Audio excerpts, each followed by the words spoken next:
제가 그래서 가만히 있어야 되는데 그런 자리에서 제가 이렇게 막 자려고 노력하다가 마음에 염려가 되어서 근심이 되어서 그 엄마한테 물어봤어요. 아이가 몇 개월이냐. 그 이따가 나오지만 2돌 안 넘은 애들 핸드폰 보여주면 안 된다. 제가 그랬더니 25개월이래요. 2돌은 넘 2돌은 넘었더라고요.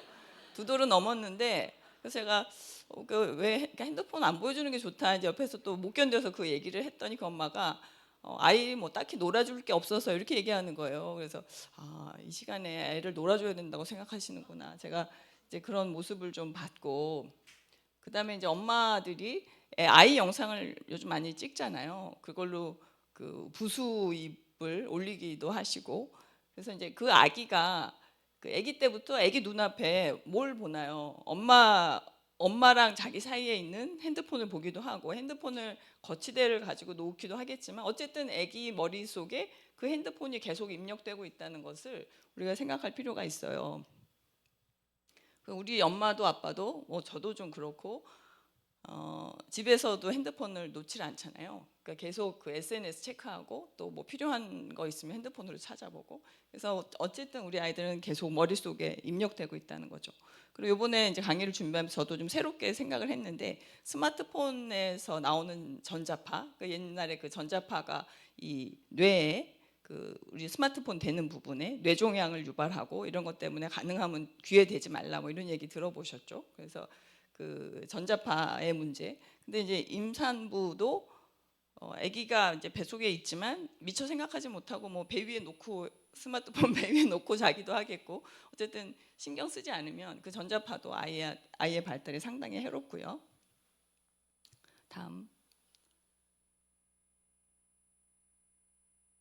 그래서 그 우리가 영유아기부터 그 중독의 시작을 생각을 해야 됩니다. 근데 이제 어린 시절에 중독이 만약에 시작된다. 제가 이제 중독이라는 개념을 그 어떤 의학적인 진단적 개념보다는 그 사회 문화적인, 사회 병리적인 현상으로서 그냥 그렇게 설명하는 게 더 도움이 될 것 같아서 이제 그렇게 준비했는데요. 어린 시절에 뭔가에 중독이 된다. 그러니까 저도 이제 저희 애를 기를 때 생각이 나요. 그 텔레토비를 아이가 봤는데 텔레토비를 이제 끝났어요. 그 한 회가 끝났는데 이제 화면이 파래졌는데, 그때 우리 애가 어쨌든 그때는 이렇게 그 영상물에 대한 그 보고나 연구가 활발하지 않았어요. 그래서 좀은 보여줘도 된다 뭐 이 정도의 생각을 하고 있었는데, 그때 어쨌든 뭐 한 뭐 몇 돌이 지난 그래서 아주 애기는 아니었는데 그 만화가 꺼진 그 화면을 뚫어지게 보면서 만화가 언제 나오는지를 기다리고 있는 것 같더라고요. 그래서 근데 이제 그 어린 시절 이 중독은 뇌에서 보상회로라는 곳이 있는데, 뇌에 보상회로에서 이제 도파민이 나오기 시작하면 그 도파민은 이제 좀 강한 재미, 강한 즐거움을 느끼게 해주는 물질이어서 도파민이 나오기 시작하면 도파민이 다시 나오게 하고 싶어져요. 그래서 이제 도파민을 다시 나오게 하는 물질이나 그런 행위들, 그래서 이제 행위 중독이라는 개념이 생겼는데 그런 걸 다시 하고 싶어 하는데, 그래서 어린 시절부터 이제 그렇게 하면 그 보상회로 때문에 이제 스마트폰뿐 아니라 스마트폰으로 연계되는 어떤 뭐 유튜브, 인스타, 틱톡, 그다음에 스마트폰 안에서 이제 그 피해가기 어려운 뭐 음란물이라던가 이제 다른 중독으로 연결될 가능성이 훨씬 높아지고, 그래서 요즘에 이제 부모님들이 또 조부모님들도 스마트폰을 아이들에게 하도 많이 보여주셔서 제가 좀 생각해봤어요. 왜 스마트폰을 어린 아이들에게 보여주실까? 그래서 이제 아이가 좋아하니까, 아이가 심심할까봐, 유행 같아서. 근데 제가 요즘에 이제 스마트폰을 보여주시는 부모님들을 보면 너무 이렇게 뭐랄까 그 표정이 편안하세요. 그러니까 내가 굉장히 잘하고 있다는 그런 생각을 하고 계시는 것 같아요. 그러니까 스마트폰을 안 보여주려고 애쓰시는 부모님의 그 태도와 스마트폰을 편안하게 보여주시는 분들의 태도를 비교해 볼 때 보여주시는 분들이 훨씬 편안하신 거예요. 그래서 이제 뭔가 약간 나는 시대의 흐름을 잘 따라가고 있어 이렇게 생각하시지 않나 그런 느낌도 받습니다. 그래서 아이를 조용히 시키려고 식당에서, 그다음에 아이가 좋아하는 사람이 되고 싶어서, 그래서 이거 많아요. 그래서 조부모님들의 경우도 그렇고 아빠들이 또 많이 그래요. 그래서 아빠들은 이제 엄마가 규범을 세우려고 애를 이렇게 막 잡고 애가 원하는데 안 돼 막 이렇게 하고 있으면 애를 막 불쌍해하면서 집에 와서 이제 뭐 본인도 보고 아이한테도 막 보여주고 막 이런 역할들을 많이 하세요. 그래서 멍하니 있기보다는 스마트폰이라도 보는 게 머리에 좋을 것 같아서 이렇게 생각할 수도 있어요. 교육 앱들도 있고, 근데 멍하니 있는 시간은 아이한테 굉장히 중요한 시간이죠. 그리고 또 부모도 보니까 가족의 유대감을 위해서. 그래서 제가 전철에서 제 앞에 앉은 한 가족이 이제 자녀가 초등학생 둘이고 엄마 아빠가 계시는데 온 가족이 스마트폰을 보고 있는데 정말 그 연대감이 느껴지더라고요. 온 가족이 스마트폰으로 하나가 되었어요. 그래서 그 하나가 된 그 분위기가 얼마나 이렇게 행복하고 안정적으로 보이던지. 그래서 이제 그런 장면을 누군가 본다면 우리 가족도 그냥 싸우지 말고 저렇게 하자 이런 생각을 아주 쉽게 하실 것 같더라고요. 다음. 그래서 스마트 기기가 예전에는 대표적인 스마트 기기가 TV였죠. 근데 지금은 이제 스마트폰이 되었어요. 그래서 어린 시절에 노출이 될 때 뇌 발달에 어떤 영향을 미치느냐. 그래서 우리가 아이들의 뇌 발달을 생각할 때 인지나 뭐 언어 발달로 시작을 해서 이제 인지 발달, 정서, 관계성의 발달 이런 것들을 생각을 하고 발달을 촉진시키는 자극들, 건강한 자극들이 제일 중요한 거는 엄마와의 상호작용입니다. 엄마와의 상호작용이고 이제 엄마하고 대화로 시작하죠, 보통.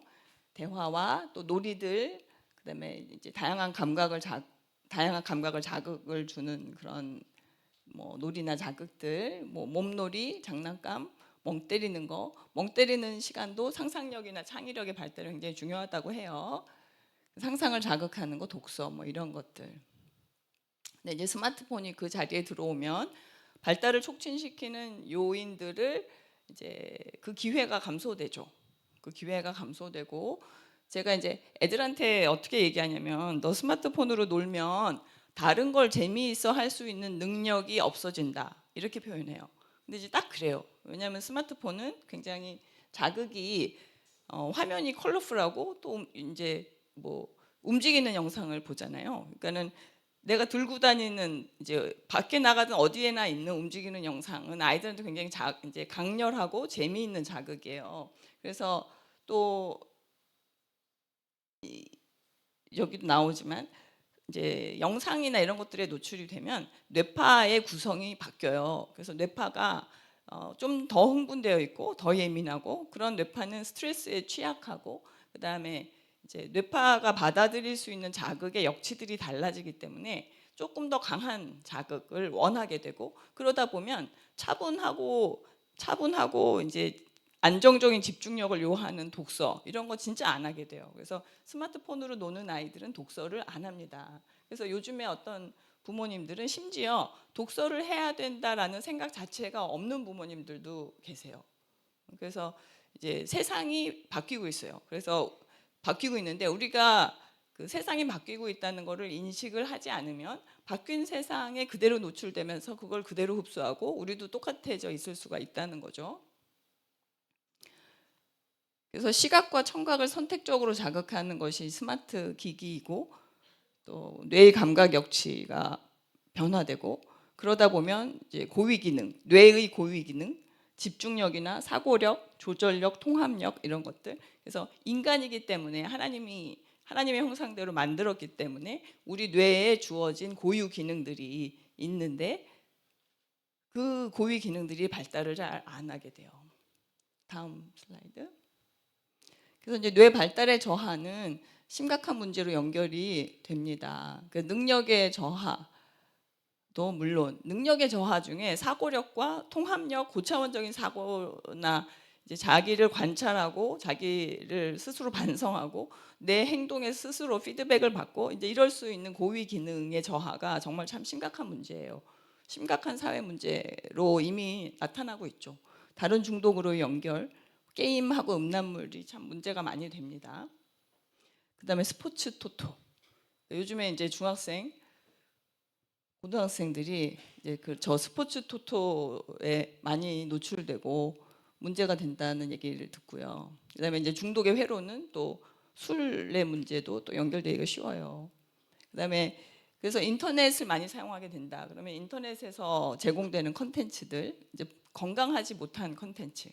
그래서 뭐 인터넷에서 제공되는 컨텐츠들은 대부분 다 건강하지 않습니다. 그래서 정보를 얻는 것도 우리가 뭐 인터넷으로 이제 검색해서, 우리 너무 쉽게 인터넷으로 검색해서 얻잖아요. 그래서 그것도 이제 아이들이 사실 정보를 얻는 그 루트로서 우리 뭐 일반적으로 엄마한테 물어서 또는 엄마 아빠한테 묻거나 책을 찾거나 뭐 사전을 찾거나 뭐 이런 것들이 다 손을 움직이고 눈을 움직이고 말을 하고 사람을 찾고 뭔가를 찾고 이 복합적인 행동이란 말이에요. 관계성이 기반이 되고, 그래서 이제 그런 모든 것들이 복합적인 행동이고 복합적으로 뇌를 자극하고, 우리가 모두 다 복합적인 뇌 기능의 자극과 복합적인 뇌의 활동에 의해서 움직이는 게 우리의 일상이어야 하는데 우리 애들은 그러지 않게 된다는 거죠.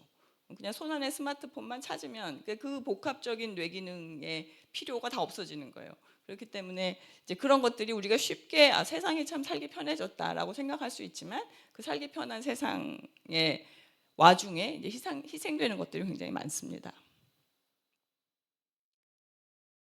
그래서 이제 불건강한 콘텐츠들 중에 이제 인터넷을 많이 하는 애들은 동성애적인 그 콘텐츠나 동성애적인 코드에 노출이 돼요. 그래서 그 이제 병원에 오는 청소년들도 동성애 문제를 가지고 있는 애들은 대개 인터넷 중독을 당연하게 깔고 있고, 그리고 그런 아이들이 또 굉장히 적대적인 페미니즘, 그래서 이제 뭐 남자를 적으로 보게 하고 이제 그런 이제 공격적인 생각들을 가지게 되고 이제 이런 경우들을 많이 보고, 그다음에 이제 크리스천 아이들이 이런 콘텐츠에 노출이 되고 이런 것들에 몰두하면 신앙이 많이 희석되고 또 신앙이 없어지기도 해요.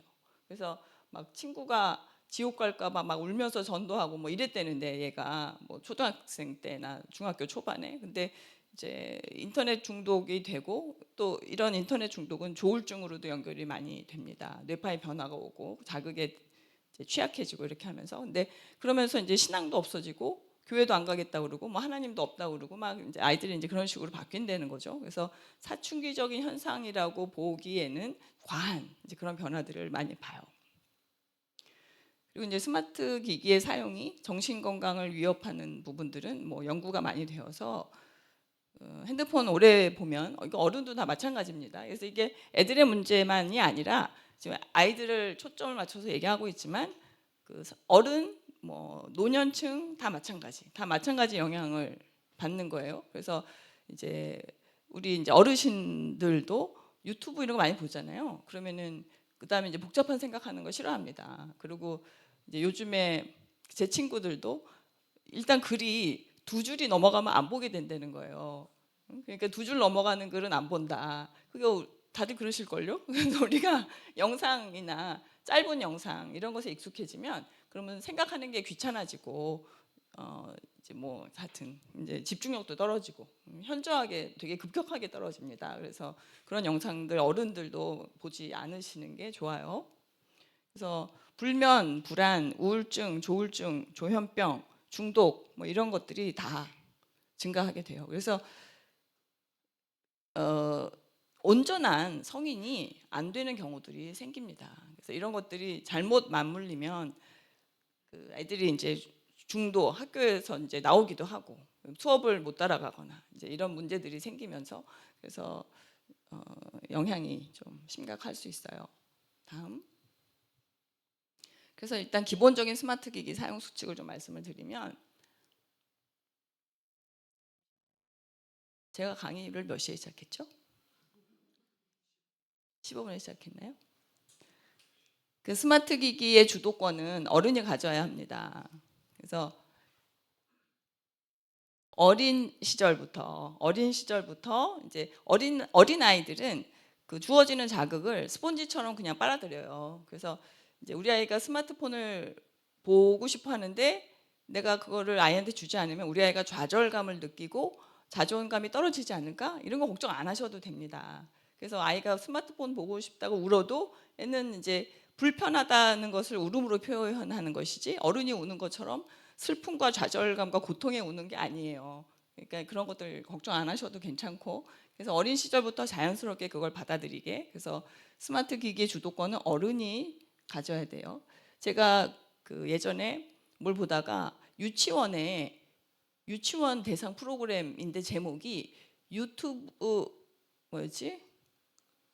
유튜브 중독 예방 프로그램인가를 유치원 애들한테 하는 거예요. 그래서 제가 그걸 보는 순간, 아니 어른들은 뭘 하고 애들을 유튜브 중독 예방 프로그램을 애들한테 시키면, 그럼 애들이 무슨 자기가 중독되지 않게 자기가 알아서 예방하는 수칙을 애들한테 지키라는 그 발상이, 주도권이 어른한테 있어서 어른이 통제를 해줘야지. 그래서 그 굉장히 위험한 발상이고, 그다음에 양육이나 아이들 돌봄에 대한 기본 오리엔테이션이 떨어져 있는 생각이고, 근데 이제 그런 식의 생각들이 우리 어른들이 어느 틈에, 우리도 영상 맨날 보면서 우리도 이 지혜가 없어져 가지고 그런 생각을 하고 있을 수가 있어요.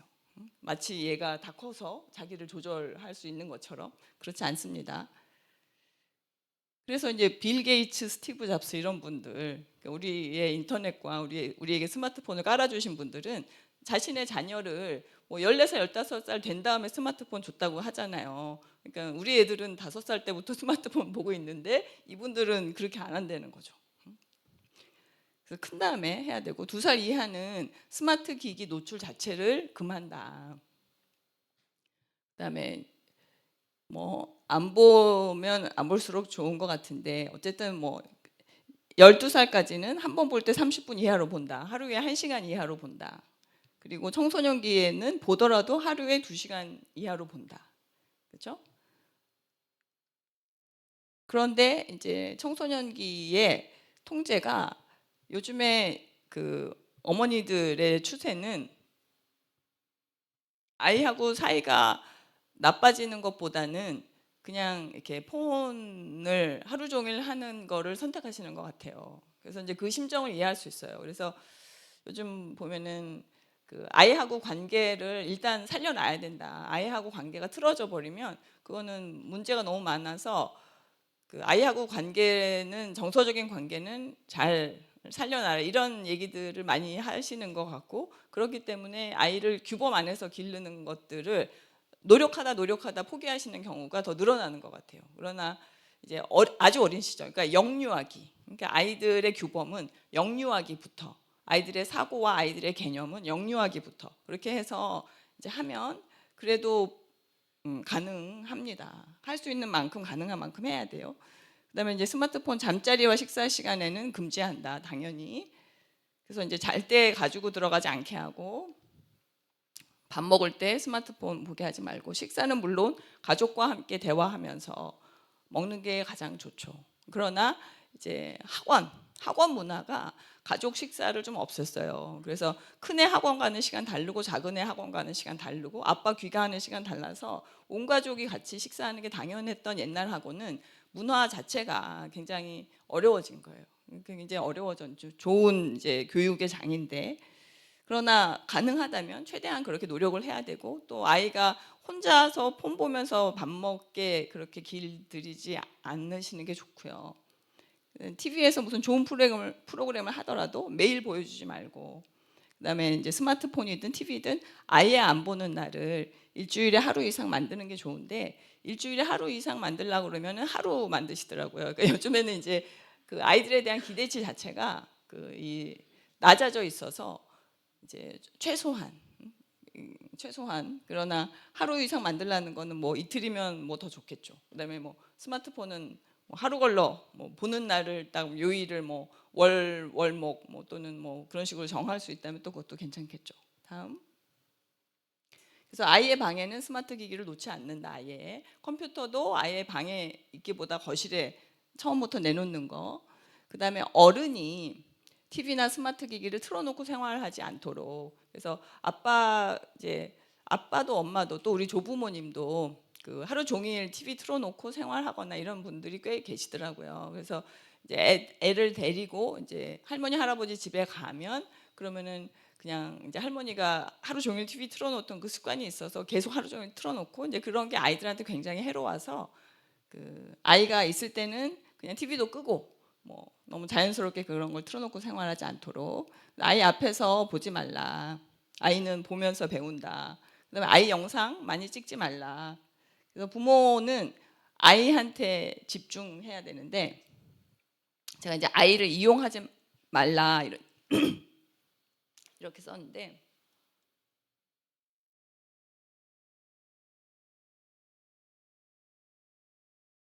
그러니까 이용이라는 단어가 좋은 단어는 아니지만 그 부모님들이 자신의 이제 취미 생활로 브이로그 같은 거 하면서 이제 아이의 영상을 찍어 올리면 뭐 이렇게 조회수도 늘어나고 이런 게 성취감이 되어서 이제 본인의 취미를 위해서 또 가정의 부수입을 위해서 이제 그렇게 한다는 거죠. 그러나 옛날에 뭐 아프리카 원주민들은 사진을 찍으려고 그러면 내 영혼을 뺏긴다고 생각해서 사진 못 찍게 하고 막 이랬다면서요. 그래서 저는 그 요즘에 아프리카 원주민들이 참 지혜롭구나 이런 생각을 합니다. 그래서 그 사진을 찍을 때 영혼을 뺏기지는 않겠지만 영혼을 뺏길 수도 있는 수순은 벌어질 수가 있어요. 그래서 이제 그런 것들을 너무 쉽게, 그러니까 시대가 다른 사람이 옆에서 뭔가를 막 하고 있다, 이 사람 저 사람이, 그러면은 우리는 사실은 그걸 딱 보면서 약간 거꾸로 가야 되지 않나 하는 생각을 해야 돼요. 시대의 흐름을 막 발맞춰서 막 더 빨리 쫓아간다, 이거는 분명히 그 손해 보고 뭔가를 상실한 다음에 깨닫게 되는 그런 수순이 될 가능성이 굉장히 많아요.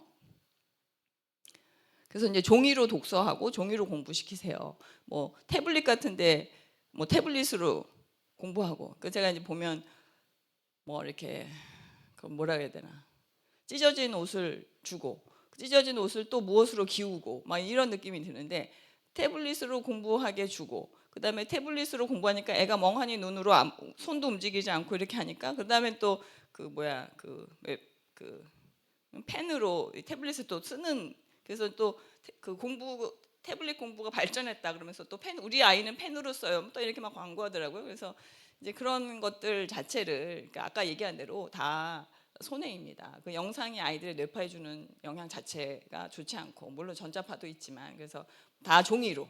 그래서 30년 전처럼 아이를 기르는 게 좋아요. 그래서 우리 조부모님들이 아이를 기르던 시절대로. 그래서 우리 할머니 할아버지가 그 야 이렇게 하는 게 좋다 이런 얘기를 하시면 그 말에 그냥 순종하세요. 그래서 할머니 할아버지 얘기가 맞아요. 그래서 옛날에 아이를 기르던 방식이 좋은 거예요. 그래서 요즘에 할머니 할아버지들 사이의 족보는 또 뭐냐면 젊은 세대한테 절대로 잔소리를 안 해야, 그래야 이제 인심을 잃지 않는다, 이런 게 또 할머니 할아버지 사이에 중요한 가치관이 됐어요. 그러다 보니까 그 이제 뭐 지혜의 전수 뭐 이런 거 없는 거예요 그냥. 그래서 그리고 또 젊은 세대들은 정보가 많으니까 그 정보들이 다 맞는 것도 아닌데 정보가 많으니까 이제 우리가 더 많이 한다고 생각한단 말이에요. 뭐 저도 이제 그랬던 기억들이 나는데, 근데 이제 그렇지 않습니다. 그래서 그 3, 40년 전처럼 아이를 기를 수 있다면 그러면 더 좋아요. 훨씬 더 우월한 양육이에요. 그리고 뭘 보더라도 이제 부모가 같이 보는 게 좋고요. 그래서 지금 엄마들이 이제 여기 와 계신 이제 어머님들은 다 축복받은 분들이에요. 그래서 밖에 나가서 일해야 되고 퇴근하고 와서 이제 아이를 뭐 겨우 챙기고 막 이렇게 일과 육아를 병행하는 경우에는 아이랑 차분히 뭘 같이 하고 뭐 이렇게 하기가 참 버겁죠.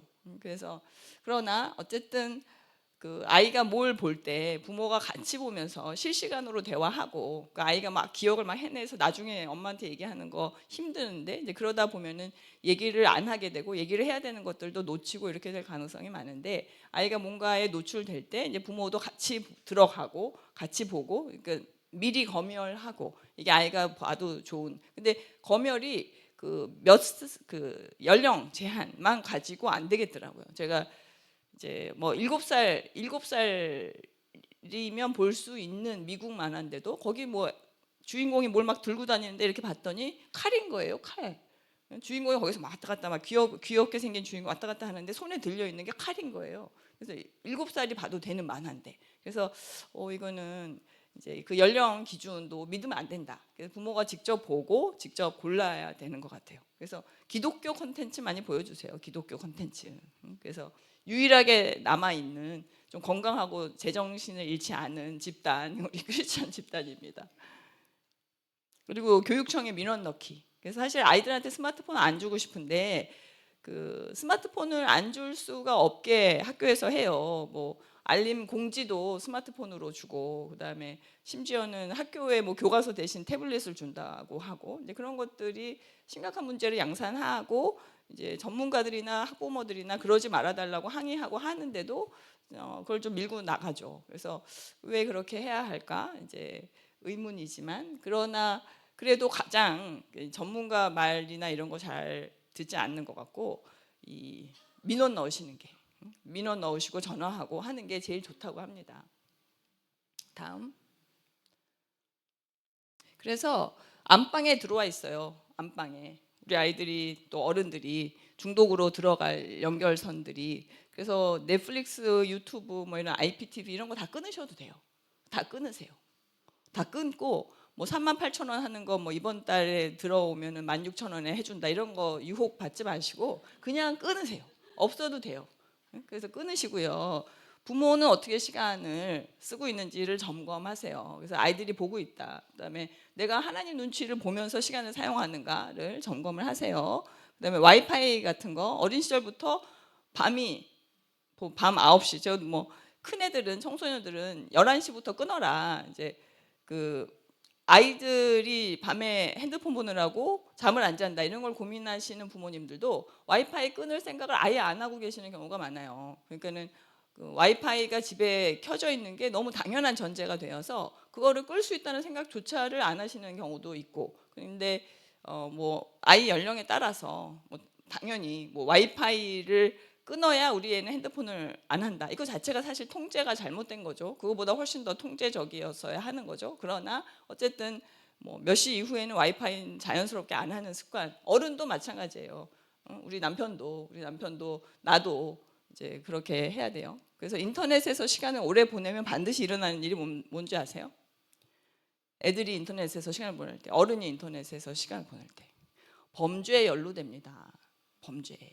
그래서 애들이, 청소년 애들이 그 왜 자기 몸 사진 찍어서 인턴 그걸로 막 당하고 뭐 협박당하고 이런 일이 얼마나 많이 벌어지는지 몰라요. 굉장히 놀랍도록 많이 벌어지고, 그래서 그런 것들이 방어가 안 되는, 인터넷에서 시간을 오래 보내다 보면 뭔가 감각이 둔해지나 봐요. 감각이 둔해지고 그런 접근들을 의심할 수 있는 능력 자체가 떨어지는 것 같고, 그래서 범죄에 연루가 되고, 그다음에 어른들은 애들하고는 연루되는 범죄가 다르지만 사기를 당하더라고요. 그래서 이제 인터넷에 뭘 이렇게 뭘 조금 이렇게 체크를 해주고 뭘 하면 뭐 돈을 조금씩 준대요. 그래서 이제 용돈 벌이라고 그거를 재미로 하시던 분이 계셨는데, 나중에 이제 그게 어떻게 뭐 되면서 하여튼 뭐 돈을 뭐 수천만 원을 막 뜯기고 이런 일이 어떻게 생길 수가 있는지 그 생기던데, 그래서 제가 이제 그런 일들을 보면서 인터넷에 오래 있다 보면 뭔가 이 내 그 정신에 고리가 하나씩 달리나 보다. 고리가 달려 있어서 누가 걸어서 끌면 그냥 줄줄 끌려가는 거예요. 판단이 마비된 것처럼 막 끌려가더라고요. 그래서 좋지 않은 일들이 생깁니다. 다음.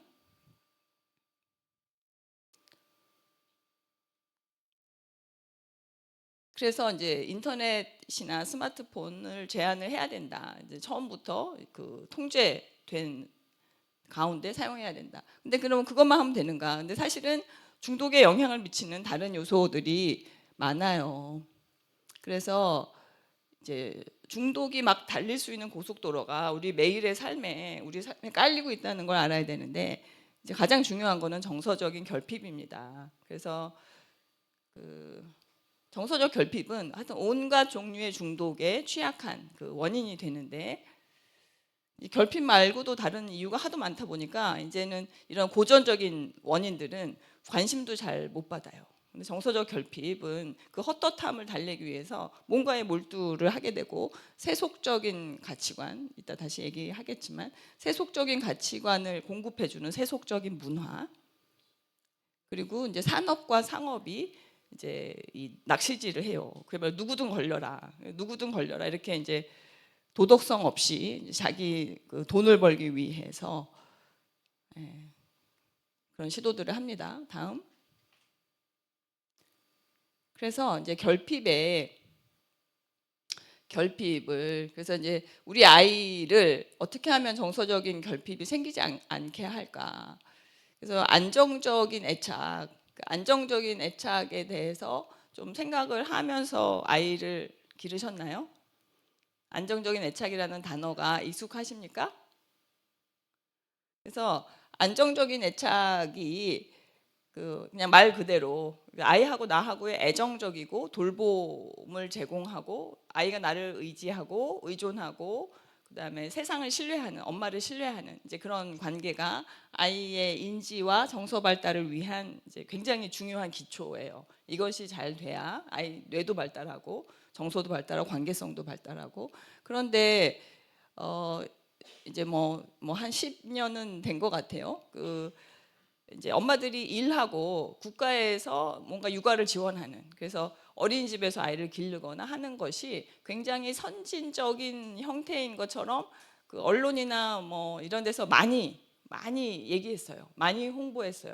그래서 프랑스 엄마들은 뭐 아이를 뭐 어디 맡기고 뭐 이제 자유롭게 일한다, 이런 것들을 막 홍보를 하면서 그 전에 이제 육아의 중요한 것들, 애착에 대해서라던가 이런 것들이 이제 많이 홍보가 되고 엄마들 사이에 많이 들어갔었거든요. 그런데 이 복지, 그러니까 국가에서 제공하는 복지라는 이름으로 이제 그런 것들로 좀 이 국민들의 마음을 좀 살려고 했는지 이제 그런 것들이 더 위로 올라왔어요. 그래서 엄마가 직접 아이를 기르지 않아도 된다, 이런 가치들이 그 전에 이제 심리적으로 아이한테 어떤 것들이 필요하다 하고 형성됐던 가치관 위로 올라온 것 같아요. 그래서 심지어 엄마들이 왜 내 돈으로 아이를 왜 길러야 되지? 왜 내가 아이를 길러야 되지? 그래서 유치원에 다니시는 선생님들이 공휴일에도 엄마들이 아이를 유치원에 맡기고 어린이집에 맡기고 어른들끼리 놀러 가고 이렇게 한다는 거예요. 그래서 육아는 부모가 하는 것이다. 너무 당연한 거를 이렇게 말을 해야 되니 참 슬프죠. 그래서 이런 결핍, 그러니까 이게 어린 시절의 애착은 그거 갖고 평생 사는 거예요. 그러니까 집의 기초와 같아서 이제 든든한 기초를 세우고 이 기초를 내가 죽을 때까지 사용하면서 그 위에 이제 기대면서 살아야 되는 것인데, 이렇게 이제 결핍된 뇌는 중독을 맞아들일 준비가 된 그런 뇌가 됩니다. 그다음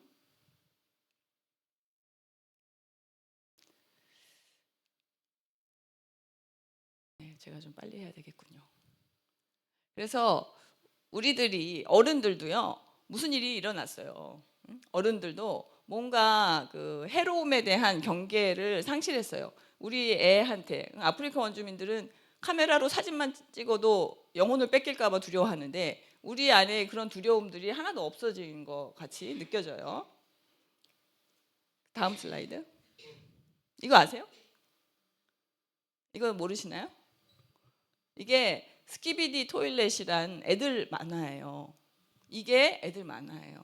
그래서 그 7살 애들, 8살 애들, 유치원 아이들도 초등학교 1학년이 이 만화의 주제가를 온 교실 아이들이 부르고 있어요. 그래서 이제 이렇게 엽기적으로 생긴 캐릭터들이 주인공인 거예요. 그래서 이제 우리 그 교회에 젊은 엄마들이 기절초풍을 해서 이제 믿지 않는 다른 엄마한테 애들이 왜 이런 걸 봐? 이렇게 막 물어봤더니 그 엄마가 너무 자연스럽고 쿨하게 요즘 애들 이거 좋아해요 막 이렇게 너무 자연스럽게 얘기하다는 거예요. 근데 아이들이 이제 이런 엽기적인 것들을 보고 근데 공포증도 많이 생기고 정신질환에 취약해집니다. 정말 무서운 거 이런 거 보여주시면 안 돼요. 다음 슬라이드. 그래서 우리가 뭔가 뭐든지 괜찮다고 하는 사회 중에 살고 있어요. 그래서 뭐든지 괜찮고 그다음에 우리 그리스도인들은 성경과 하나님을 절대적인 것으로 기준을 삼고 있는데 세상은 그런 절대적인 기준들이 이미 사라진 지가 오래예요. 그래서 그냥 내가 하는 생각이 맞고 그다음에 내가 하는 판단이 맞고 너는 이래서 맞고 나는 저래서 맞지. 그러니까 우린 다를 뿐이고 옳고 그름이 없어. 이런 가치들이 세상에 이미 편만하고 우리 아이들이 그런 세상으로 나가서 살아야 된다는 게 문제죠. 다음. 이거 그냥 지나갈게요. 다음. 그래서 안정적인 애착과 훈육과 규범을 지켜야 한다. 그걸 이제 해야 된다. 다음. 그래서 이제 현재 얘기한 것처럼 그 가치관, 세속적인 가치관들이 중독의 중요한 배경이 돼요. 세속적인 가치관은 지금 이제 경험과 소비, 경험과 소비, 그다음 감각적인 행복. 우리가 이제 행복에 대한 무엇을 행복이라고 생각하나? 뭐 예전에는 온 가족이 함께 모여 있으면 그게 행복이다. 그건 사실 굉장히 추상적인 가치예요. 그 화목함 자체가 행복이다. 지금은 온 가족이 모여 있어서 행복하지 않고 온 가족이 모여서 맛있는 걸 먹어야 행복하다. 온 가족이 모여서 재밌는 데 놀러 가야 행복하다. 뭔가 이제 감각과 경험, 이 돈이 드는 행동들을 행복하게 생각하는 그런 사회가 되었어요. 그래서 양육도 아이를 안정적인 애착을 형성하는 양육을 한다라는 것보다 그 물질적인 풍요를 잃을까봐 굉장히 두려워해요. 그래서 이제 아이가 굉장히 불안정해지거나 그 엄마가 좀 아이를 뭐 일을 그만두고 옆에서 좀 봐줘야 되는 상황이더라도 이제 요즘에 엄마들은 일을 그만두는 것을 가능하지 않은 일로 생각하는 경우가 많아요. 그래서 그런 것은 이제 긍정적인 변화가 아니죠.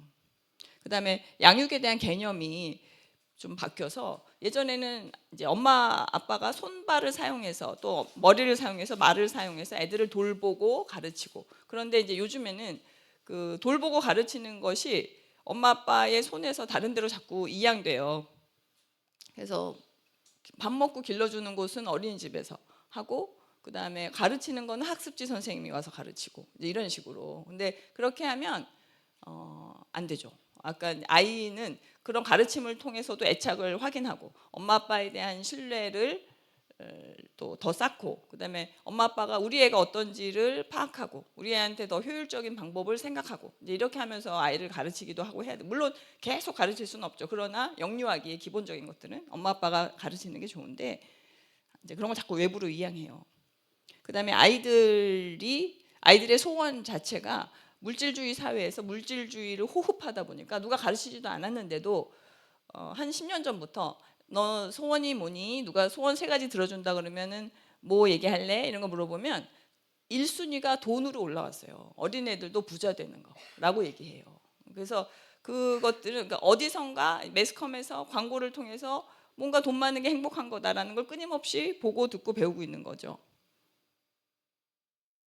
그래서 우리도 그 세상에서 먹고 마시고 숨쉬고 있어요. 그래서 그 세속적인 가치가 교회 안에도 들어옵니다. 교회 안에도 들어와 있어요. 그래서 교회 안에서도 뭐 성경에도 있잖아요. 돈 많아 보이는 사람은 좀 더 친절하게 해준다, 뭐 이런 얘기가 있잖아요. 그렇죠? 그래서 대관교회는 물론 그렇지 않겠죠. 그래서 그런 이제 세속이 교회 안에도 들어와 있고 세속이 방어가 안 되는 거예요. 그래서 우리가 이제 빛과 소금으로 이 세속을 방어하고, 뭐 방어가 뭐예요? 우리가 그 세속을 이겨먹고 이 교회 공동체가 이 세상을 그 교회로 끌어들여야 되는 판인데, 뭔가 세속이 방어가 안 된다는 거죠. 그래서 세속적 가치관에 물들어 있어서는 중독은 방어할 수가 없습니다. 백전백패예요. 다음.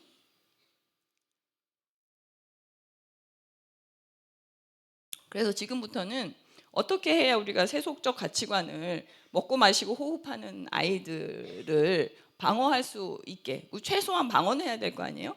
방어할 수 있게 기를까? 그런데 어릴 때부터, 영유아기부터 기독교 세계관이라는 개념을 부모님이 가져야 돼요. 그래서 이거는 전쟁이에요. 전쟁.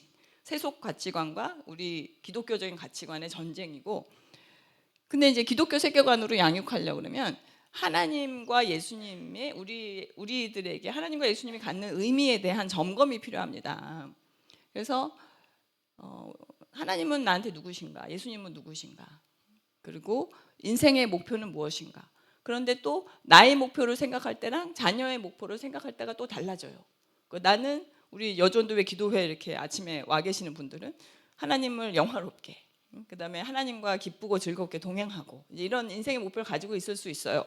그러나 우리 자녀의 목표를 생각할 때는 학교에 적응을 잘해야 되고, 그렇죠? 현실적인 목표로 바뀌잖아요. 우리가 이제 생각이 단기적이어서 그런데, 그래서 이제 부모님들은 기독교 세계관을 갖추었는가? 그래서 우리가 말로 교육하지 않아도 우리가 하는 행동을 보고 우리가 하는 생각을 보고 우리의 말을 들으면서 아이들한테는 그 가치관들이 흡수돼요.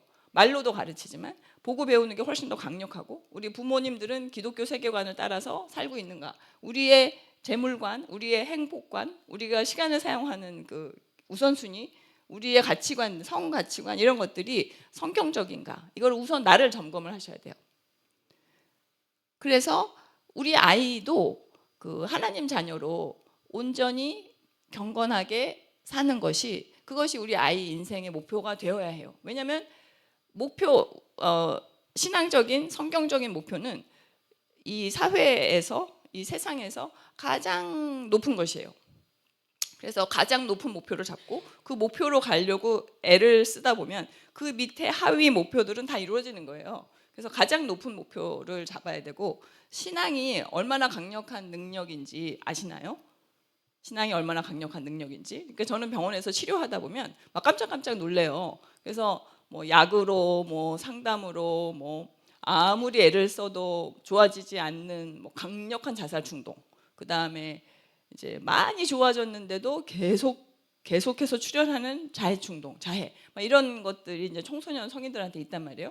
근데 이제 그럴 때 뭐 저는 알고 권하는 것이기도 하고, 그 다음에 또 그냥 혹시 싶어서 권해봤던 시절도 있는데, 그 자살 충동에 심각하게 시달리던 그 30대 그 뮤지컬 배우도 하고 이랬던 분이 계셨는데, 그분은 넌크리스찬이에요. 근데 뭐 어쨌든 그래서 이제 그분한테 제가 하다 안 돼서 말씀을 써보라고 그랬어요.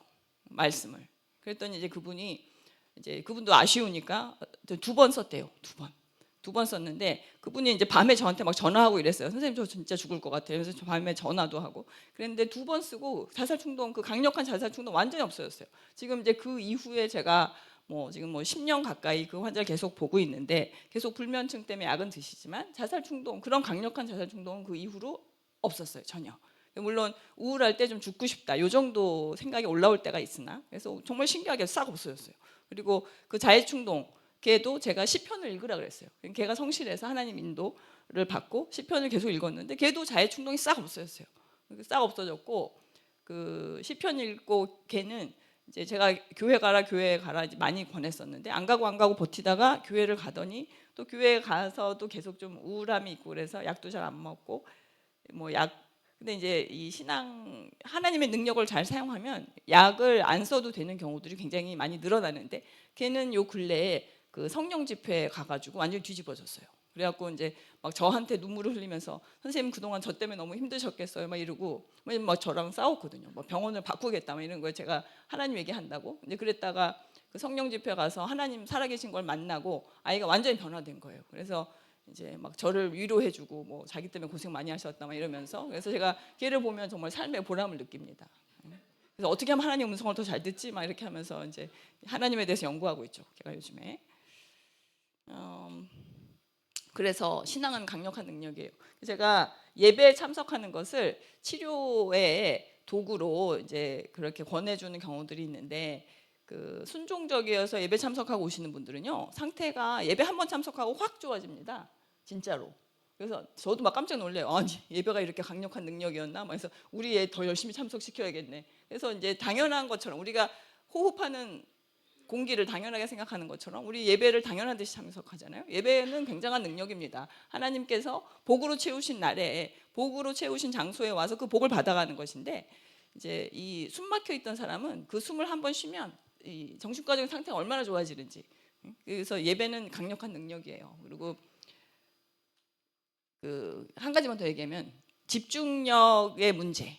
그러니까 이제 잡념이 너무 심각해서 고생을 했던 케이스들이 있는데, 집중력의 문제에 다 집중력 약 쓰고 막 이렇게 하면은 문제가 생기는 경우 굉장히 많고. 그런데 이제 한 명 중학생, 걔는 제가 그 말씀을 읽으라고 했어요. 말씀을 쓰라 그랬더니 쓰지까지는 않았는데 읽었더라고요. 근데 읽으면서 잡념이 굉장히 많이 없어져서 걔네 이제 부모님들이 교회에 대해서 굉장히 부정적인 생각을 가지고 계셨는데 걔가 이제 말씀 읽으면서 잡념도 없어지고 집중이 좋아지니까 그 부모님도 이제 굉장히 긍정적으로 생각이 바뀌시고 이제 이런 경우가 있었고, 그다음에 이제 극심한 잡념 때문에 이제 고생하던 조울증 환자분이 있었는데 그분도 말씀 필사하면서 잡념도 없어지고 이제 믿음도 더 생기고 깊어지고 그런 케이스들이 있습니다. 그래서 신앙 안에는 강력한 능력이 있고 우리가 굉장히 강력한 능력을 손에 잡고 있다는 사실을 아셔야 돼요.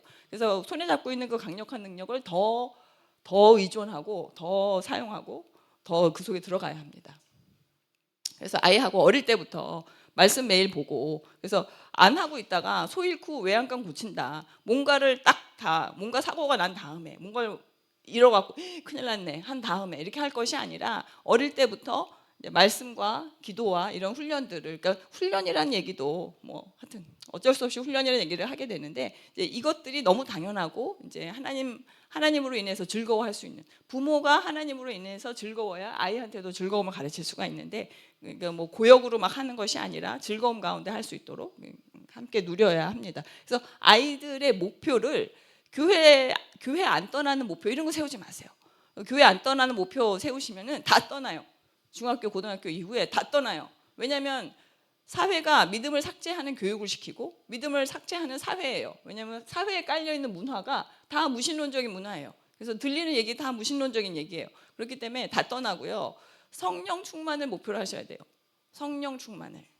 그래서 그냥 믿음을 안 떠나는 거 아니고 성령 충만, 넉넉하게 위로 올라가서 높은 목표를 세워야, 그래야 이 높은 목표보다 뭐 목표만큼 하는 사람이 있어요? 다 목표보다 밑으로 떨어지지. 목표보다 밑으로 떨어져도 하나님을 떠나거나 이런 일이 없게 성령 충만을 목표로 하셔야 돼요. 그 다음에 상대적인 믿음에서 벗어나라. 그래서 인생관이나 행동이 세속과 똑같은, 내 행동은 옆집의 엄마랑 다를 게 없다. 그러면은 뭐가 문제가 있는 거예요. 그래서 나의 시간, 나의 행동이 무엇으로 채워져 있나? 하나님이 기뻐하시는 걸로 채워져 있나? 나는 하나님을 기쁘시게 하고 싶은가? 나는 하나님을 진하게 만났나? 이런 것들을 점검해 보시고 다음으로 넘어갈게요. 만약에 내가 하나님을 진하게 만나지 않았으면 그러면은 기도를 너무 조금 하시는 거예요. 기도를 더 하셔야 되고, 그러니까 기도를 이제 기도 평신도 권장 기도 시간 하루에 얼마인지 아시죠? 얼마죠? 평신도 권장, 세상을 이기는 평신도의 기도 시간 1시간. 1시간입니다. 1시간.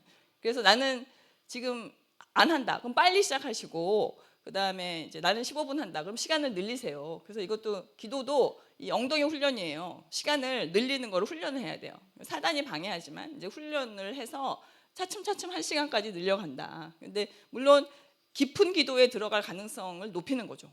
기도를 오래 해야 깊은 기도로 들어갈 수 있고, 그래야 성령님을 영적인 감각으로 체험할 수 있고, 영적인 감각이 열리려면 그러면 깊은 기도 가운데 들어가야 합니다.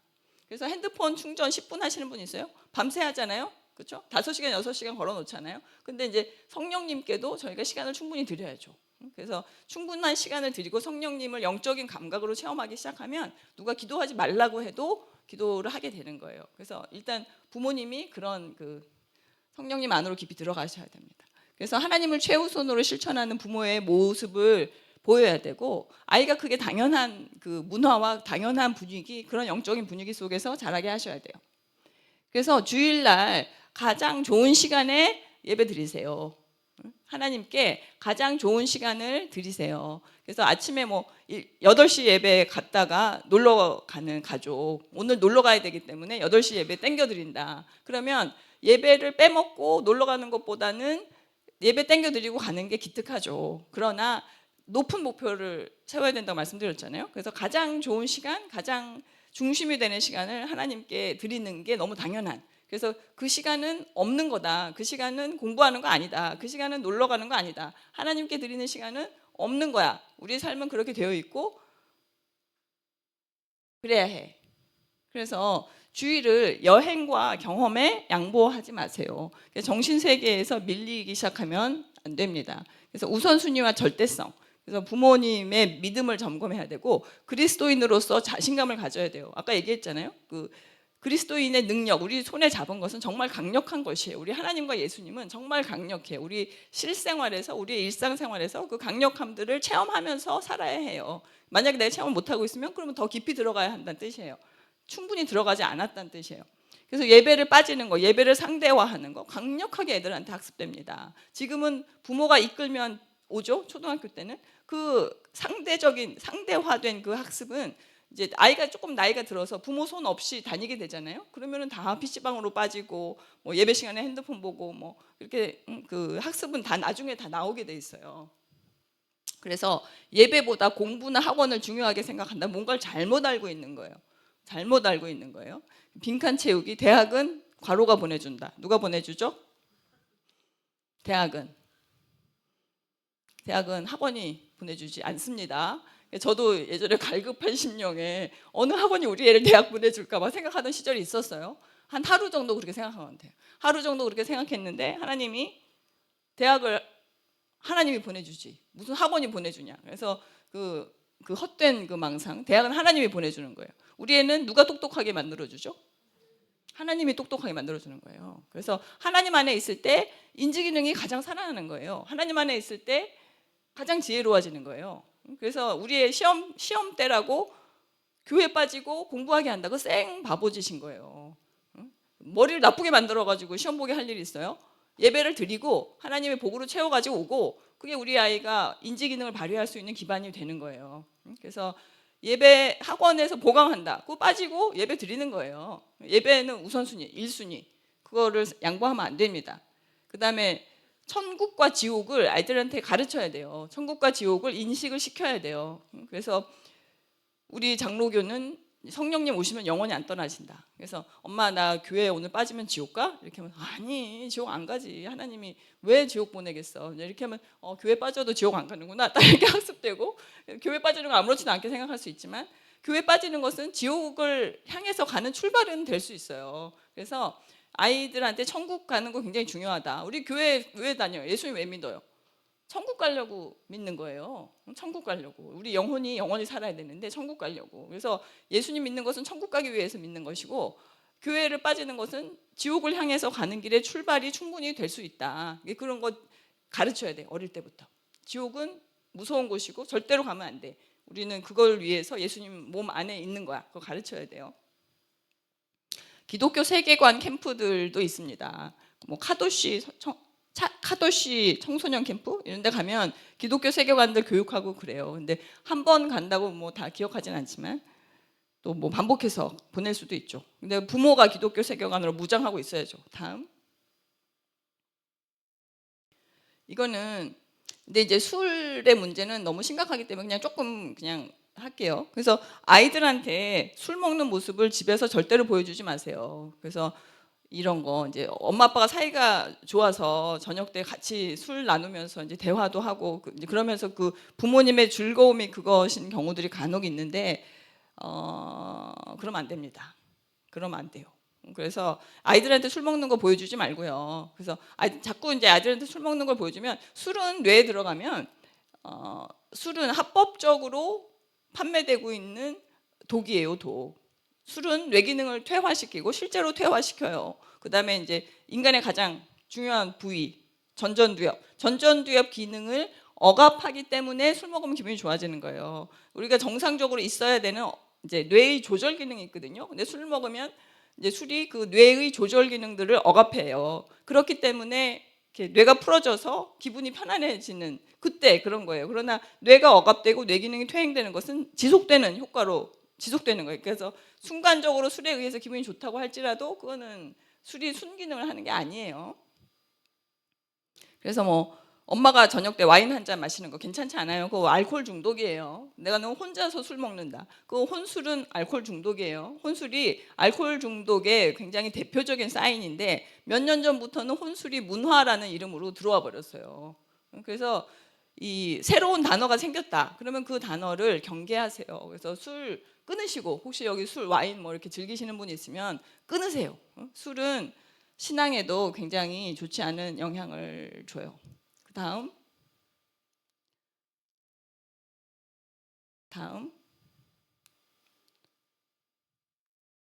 그래서 술은 뭐 모든 정신질환을 유발하죠. 술은 충분히, 그러니까 술이 들어가면 모든 정신질환은 빠르게 악화돼요. 그리고 빠르게 생성돼요. 술이 뇌 기능을 실제로 억압하기 때문에. 그래서 이제 10년 사이에 뭐 주요 정신질환이 10배 이상 증가했어요. 놀랍게 증가했어요. 정말로. 근데 이제 뭐 이 게임의 영향, 스마트폰 사용의 영향, 뭐 술의 영향, 뭐 이런 것들이 다 음주와 신앙, 이제 뭐 누구나 알만한 큰 교회 청년부 아이들이 서로 이제 너무나 이 돈독한 관계여서 만나기만 하면 막 서로 술을 먹고 보니까 걔네들이 다 알코올 중독이 됐어요. 다 알코올 중독이에요. 술 없으면은 뭐 못 견디고 술도 엄청 많이 먹더라고요. 뭐 소주 만나면 소주 뭐 한 사람당 몇 병씩 먹고 걔네들이 다 교회에서 신앙생활 열심히 하던 애들이 교회를 다 떠났어요. 교회를 다 떠났고 우리 병원에 온 아이는 그래서 이제 하나님이 그 술 그룹에서 얘를 띄워주시더라고요. 얘가 이제 이 조울증이 심하게 걸려서 술을 안 먹기 시작하니까 걔네들이 안 띄워주는 거예요. 얘가 술을 안 먹는다고. 그러면서 얘가 배신감과 소외감에 치를 떨면서 술 친구들을 떠나고, 근데 이제 술이 완전히 끊어지고 걔는 뭐 신앙 완전히 돌아왔죠. 뭐 제자 훈련도 참여하고 다시 이제 성령 충만한 상태로 잘 지내고 있는데, 술을 많이 먹으면 신앙이 약해져요. 뭔가 그 상호작용이 분명하게 있어요. 그래서 아마 통계를 찾으면 분명히 있을 거예요. 그래서 세상의 음주 문화 강력하고 아이한테 술 먹는 모습 보이시면 안 됩니다. 본인도 술 먹는 습관 혹시 있으시면 다 끊으세요. 다음 음란물, 음란물. 네, 다음 이거 넘어갈게요. 그래서 우리는 믿음을 삭제하는 사회에 살고 있다. 그래서 천국 가는 거를 우리는 쉽게 생각하고 싶어 하죠. 그러나 예수님이 그 하나님 뜻대로 행동하는 사람이 들어갈 수 있다고 하셨어요. 그래서 우리 천국 가는 걸 너무 쉽게 생각하지 말자. 아이한테도 너무 뭐 만만한 거 우리 따놓은 당상인 것처럼 가르치지 않는 게 좋을 것 같아요. 가시떨기에 뿌려진 씨, 재물의 유혹이나 기타 욕심, 뭐 스마트폰이 하나님보다 중요하고 돈이 더 중요하고, 그러면 말씀을 막아 결실하지 못하게 된다. 다음. 그래서 성령으로 충만하지 않으면, 성령님으로 충만하지 않으면 우리 아이들 밖에 나가서 믿음 지키기 정말 어려워요. 우리 아이들 정말 어두운 세상에서 살고 있어요. 다음. 그래서 일단 말씀의 명령을 부모가 따라야 아이들도 따르라고 하죠. 말씀의 명령을 따르는 게 뭔지 알아야죠. 그래서 아까 말씀드린 대로 높은 목표를 세우세요. 그래서 더 큰 은사를 사모해라. 내가 뭔가 은사가 없다. 그러면 은사를 사모해서 받으세요. 그러시고 능력으로 입혀져라. 우리 뭐 능력, 무슨 능력까지요? 저는 그냥 하나님과 동행하면 충분해요. 그러나 능력으로 입혀지라고 얘기했잖아요. 말씀하셨잖아요. 그러니까 능력으로 입혀지는 거를 목표로 삼으세요. 그래서 높은 목표를 잡고 올라가야 그 목표 밑으로 떨어지는 거예요. 목표도 낮아. 그러면은 우리 뭐 언제 높은 목표 올라가나요? 높은 목표를. 그다음에 자녀의 성령 충만과 믿음의 업그레이드를 위해서 기도하고 행동해야 되고, 영유아기부터. 우리 애는 청소년인데 이미 다 잃었어요. 다 스마트폰 중독이에요. 교회도 안 나와요. 이제 그런 경우에는 부모가 더욱더 강력한 중보자가 되셔야 돼요. 기도의 훈련도 받아야 되고, 영적 전쟁에 뛰어들라. 이 모든 게 영적 전쟁이에요. 우리 아이들의 영혼이 이 사탄에게 공격당하고 있어요. 그래서 영적 전쟁을 나는 하고 있다. 만약에 안 하고 있다면 영적 전쟁에 뛰어드셔야 돼요. 영적 전쟁이 뭔지 모른다. 그러면 목사님께 여쭤보고 책 보고 공부하세요. 영적 전쟁에 대한 책들이 있고, 이제 그런 걸 공부해서 우리도 더 깊은 물로 들어가야 합니다. 다음. 무엇이 우리를 강력하지 못하게 하는가? 하나님께서 우리 손에 이 강력한 무기를 주셨는데 왜 우리가 강력하지 못한가? 왜 세속을 방어하지 못하나? 왜냐하면 악의 뿌리를 가지고 있어서 그래요. 악의 뿌리. 악의 뿌리를 가지고 있으면 그 뿌리가 자라서 악의 열매를 맺잖아요. 그러니까 우리가 죄와 하나님을 같이 손에 붙잡고 있어서 그래요. 그래서 돈을 사랑하는 것도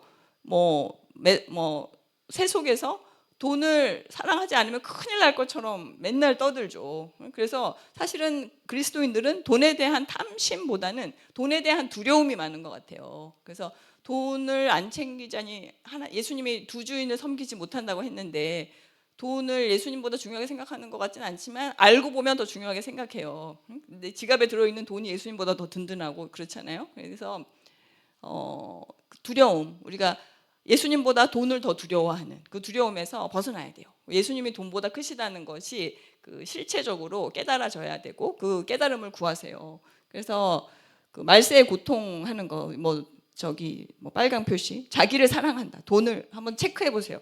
나를 사랑한다. 자기를 미워하고 십자가를 지고 예수님 따르라 그랬는데 나는 나를 사랑하고 돈을 사랑하고 교만하고 감사하지 않고 거룩하지 않고 절제하지 못하고 사납고 조급하고 절제하지 못하고 제가 이제 뭐 전철이나 카페에서 식당에서 되게 민망한 상황들 분명히 서로 권사님이라 부르고 있어요. 그런데 이제 큰 소리로 막 목사님 험담하고 다른 성도 험담하고 그것 때문에 교회 안 간다고 하시는 분이 실제로 제가 병원에서 뵀어요. 그래서 카페에 있을 때 옆자리에 사람들이 있습니다. 목소리 낮추세요. 그리고 그런 데서 꼭 교회 얘기를 해야 되나요? 좋지 않은 얘기를. 그래서 전철 뭐 사람들 있는 자리에서 교회 얘기하지 마세요. 그래서 그런 거 절제하지 못하면 우리 아파트 경비 아저씨가 교회 다니시는데 막 흥분해가지고 그 아파트 안에 잘못 주차한 차에 스티커를 붙였더니 그 차 임자가 와서 너무 난리를 쳐갖고 자기가 가서 이제 그거를 막 띄워줬다는 거예요. 근데 이제 전화가 삐리리 와서 그분이 전화를 받는데 집사님 저 뭐 여기 어디예요? 막 이렇게 하고 그분이 너무 실망해가지고 저도 교회 다니는 사람인데 교회 다니시면서 이렇게 사시면 안 됩니다. 자기 그렇게 얘기했다고 하더라고요. 그래서 우리가 교회 다니면 절제해야 됩니다. 사나우면 안 됩니다. 사나우면 안 돼요. 그래서 쾌락 사랑하기를, 여행 사랑하기를, 경험 사랑하기를 하나님 사랑하는 것보다 더하면 안 돼요. 근데 저희가 하나님을 사랑하면 하나님 우리 사랑하시기 때문에 우리에게 그 즐거움을 주길 원하세요. 우리한테 휴식을 주길 원하세요. 그러니까 하나님을 믿으시고 하나님께 세상의 것을 드리세요. 그럼 하나님도 우리한테 다 주세요. 그래서 경건의 능력을 부인하면 안 된다. 경건은 능력이다. 우리가 경건하게 살 때 세속이 밀고 들어오지 못하는 능력이 생기는 거예요. 우리 아이가 경건하게 살 때 하나님을 반하는 이 세상의 소리들이 우리 아이 귀에서 튕겨 나가는 거예요. 근데 우리 아이도 구멍을 숭숭 뚫어놓으면 막 들어오는 거예요. 그래서 자기가 손발을 움직여서 자기 혼자 교회를 왔다 갔다 할 수 있을 때 교회를 안 가버리는 거예요. 그래서 경건의 능력을 아이한테 심어줘야 합니다. 다음. 주인이 더디 오리라 생각하는 것은 악한 거예요. 주인이 더디 오리라. 그래서 우리가 예수님 믿고 구원 안에 들어왔으면 예수님 오시는 걸 기다려야 돼요. 내 마음에 예수님 기다리는 마음이 하나도 없어. 그러면 뭔가 잘못된 거예요. 예수님 사랑하면 예수님 오시길 기다려야죠. 그래서 주인이 더디 오시리라 생각하면서 술 친구들과 더불어 먹고 마신다. 악한 행동의 샘플로 여기 나와 있잖아요. 조심해야 되고. 그래서 주님이 오시길 기다리세요. 눈을 영혼에 두고 그러면 내 일상에 주님이 오시길 기다리는 행동들로 채우면 내 일상 지루할 거 없어요. 뭘로 시간 보내지 걱정할 필요도 없어요. 그 다음. 그래서 마지막 슬라이드입니다. 그래서 아이를 중독에서 보호해야 되고 나도 그 다음에 이제 나 자신도 우리 남편도 중독에서 보호해야 되고 이제 말씀드린 내용들 다 머리에 남으셨죠? 네. 그래서 없어도 괜찮다. 저기 5째 줄에 스마트폰 어릴 때 없어도 돼요. 감각적인 재미 없어도 돼요. 높은 자존감 없어도 돼요. 높은 자존감. 그래서 아이 자존감 막 올려놓으면요. 그냥 자기 혼자 살아도 되는 줄 알아요. 어릴 때 표가 안 날 때 우리 애가 자존감 높으면 뿌듯하시죠. 그거 좋아하실 거 아니에요. 높은 자존감 없어도 돼요. 인간은 자존감이 낮아야 하나님을 의존하고 하나님을 만나서 하나님의 사랑 때문에 하나님의 사랑이 내 자존감을 형성하면 되는 거예요.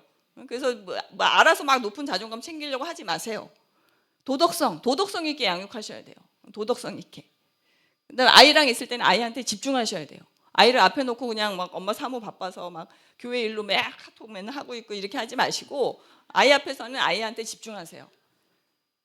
부모의 행동을 살펴야 합니다. 네, 여기까지 강의 마쳤고요. 제가 잠깐 기도하고 그리고 마치겠습니다.